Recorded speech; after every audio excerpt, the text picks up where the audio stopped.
Tokoh politiknya bisa jadi adalah yang kemarin kalah pilpres tentunya. Kalah pilpres. Ya kan, yang kedua yang tidak mau Prabowo Gibran berhasil, kalau bisa putus di tengah jalan, atau yang nantinya untuk konsumsi 2029. Klub biru ini artinya partai politik.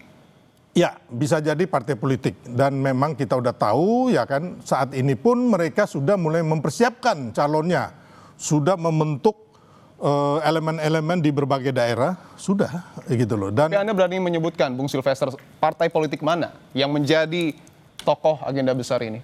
saya pikir saya nggak perlu sebutkan, masyarakat udah tahu itu, ya kan. Yang kita lihat juga bahwa ada beberapa komentar daripada Partai Biru ini mengenai ijazah palsu. Mereka mengatakan bahwa Pak Jokowi tidak perlu melaporkan rakyatnya. Oke. Ini kan konyol. Ngapain sih Anda sampai mengatakan itu? Padahal ini kan proses hukum. Karena apa?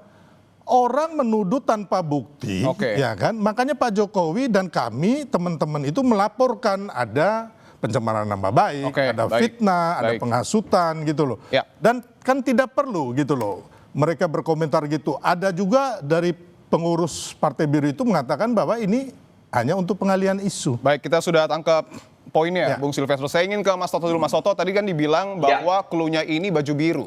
Kemudian juga partai politik yang kalah pilpres. Menurut Anda siapa partai politik ya? Karena kan kalau dilihat yang warna biru ini kan bukan yang masuk ke dalam yang kalah pilpres ya, maaf ya. Yang di dalam koalisi kami lah. Oke, silakan Mas Toto. Lebih jelas lagi itu.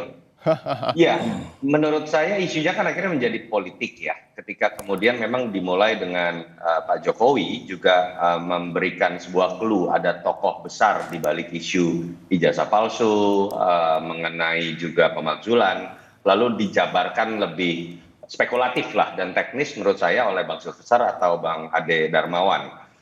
Mengarahnya kalau kita lihat ini kan kalau hanya dua, kalau partai yang warnanya biru dan dalam barisan koalisi, barusan Bang Silvester mengatakan hanya Demokrat atau PAN. Kalau mau berspekulasi lebih lanjut terkait dengan apa yang misalnya punya korelasi dengan pihak-pihak yang teriak-teriak tentang ijazah palsu, dalam konteks ini Roy Suryo sudah mengeluarkan sebuah statement tandingan.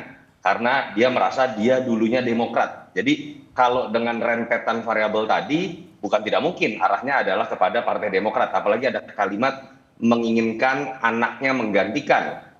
Setahu saya misalnya Bang Zulkifli Hasan, anaknya tidak sampai level sana. Kalau kita bicara Demokrat, mungkin saja berbicara AHY dan mungkin bisa saja dikaitkan dengan masa lalu Demokrat dengan Pak Jokowi, terutama dalam konteks perebutan kursi ketua umum Demokrat kan memang tidak terlalu baik. Ada nuansa konflik di masa lalu.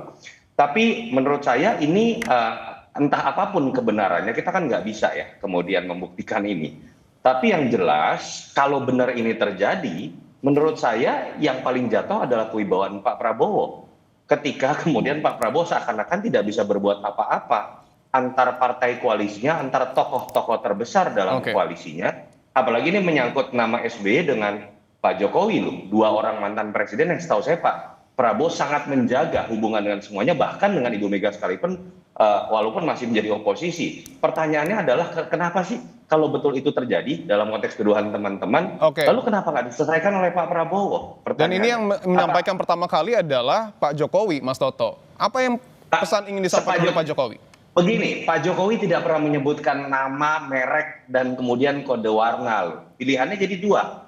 Apakah kalau betul Pak Jokowi punya kesamaan prediksi dengan Bung Silvester, apakah ini adalah upaya Pak Jokowi untuk kemudian memberikan pesan kepada Pak Prabowo? Kalau iya pun pertanyaannya, katanya hubungannya baik. Kenapa tidak disampaikan saja kalau memang punya fakta? Atau pilihan kedua, jangan sampai teman-teman relawan Jokowi ini karena terlalu sayang sama Jokowi offside, menafsirkan secara berlebihan sesuatu yang Pak Jokowi sendiri belum tentu bisa judge gitu, bahwa itu betul terkait dengan Partai Biru, apalagi terkait dengan partai lama, mantan petinggi partai, dan lain-lain. Kalau itu yang terjadi, hati-hati loh, nanti Pak Jokowi akan menambah musuh di masa pensiunnya.